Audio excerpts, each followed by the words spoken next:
Councilor Jansen. Thank you, Mayor.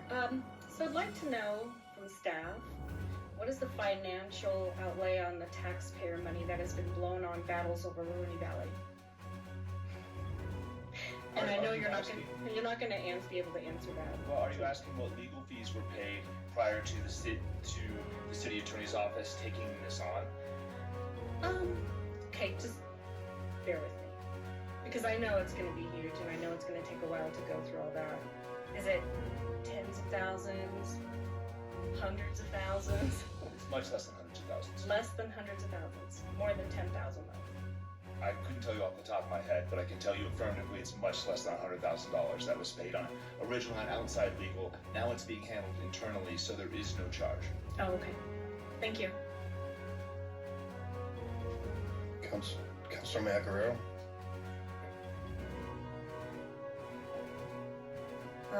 So my question, I think, is in maybe a similar vein. I don't know.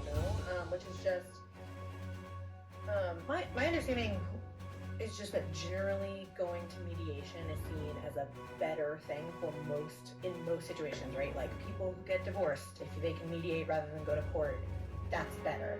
And so can you just speak to like the idea that mediation is generally more like a win-win than trying to drag this trial on? Certainly. The issue you always have in any litigation are two things. You have an uncertainty of outcomes, and you have an increase of costs. If this were to have gone to trial, there's actually 2, maybe 3 different lawsuits currently, depending on how you account for them. But if we would have to litigate that cost could get much higher, especially if it required the hiring of outside counsel.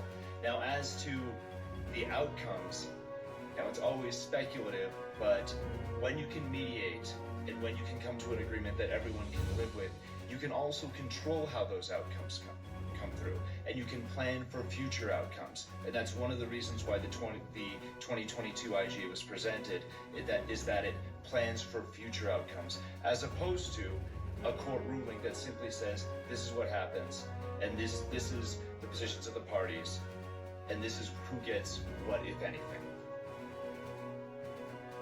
Councilor Springsteen.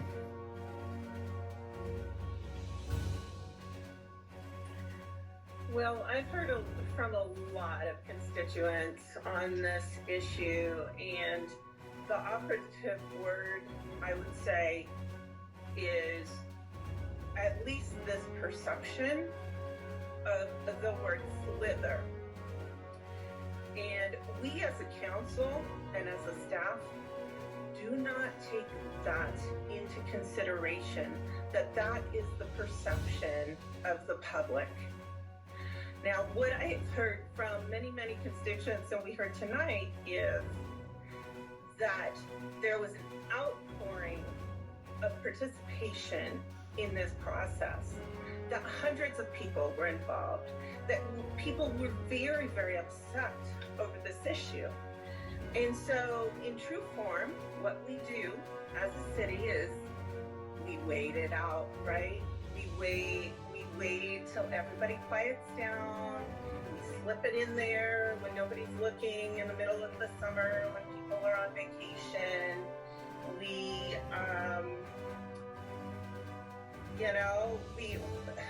We're talking about how much in attorney's fees was spent on this.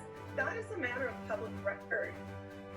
You should answer that question, because that is one of the questions that people have asked me, is that why was this lawsuit not pursued aggressively when people were so up in arms by this?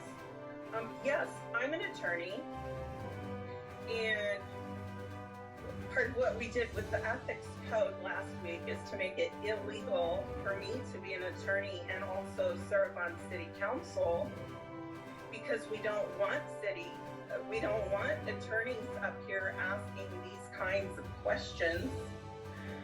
But I'd like to know why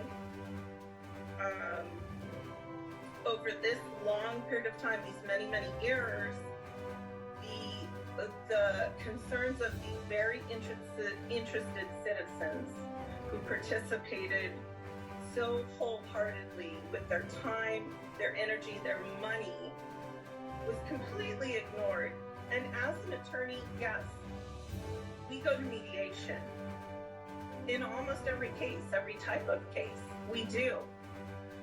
But does that mean we have to concede? No, it does not. Many, many cases, especially if there are significant interests involved, do go to litigation. And so, yes, we have to weigh what would the city be in for litigation-wise in terms of expense versus just laying down and giving them what they want. But my concern is, and I ask you this, we have many people in this city who have lost faith in the way that we handle legal situations with the city, CCU being one of them, where the city is not following the ethics rules of attorney regulation and aggressively and vigorously representing their clients, such as with CCU, such as with this situation with Morrison. We have lost faith. Doesn't matter if we're farming it out like we did, or now we're doing it in-house, because it costs the city either way.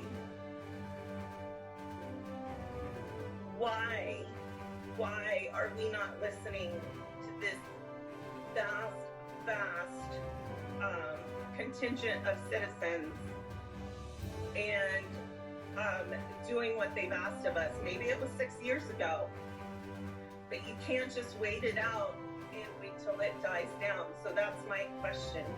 Why are we not listening to our citizens yet again? I think what you're expressing represents a primary disconnect between what the position was 6 years ago and what the position is now. 6 years ago in 2016, the plan was for disconnection and annexation. And the entire Rooney Valley plan, the one that was referenced in comments in 2017, was also premised on the idea of disconnection and annexation.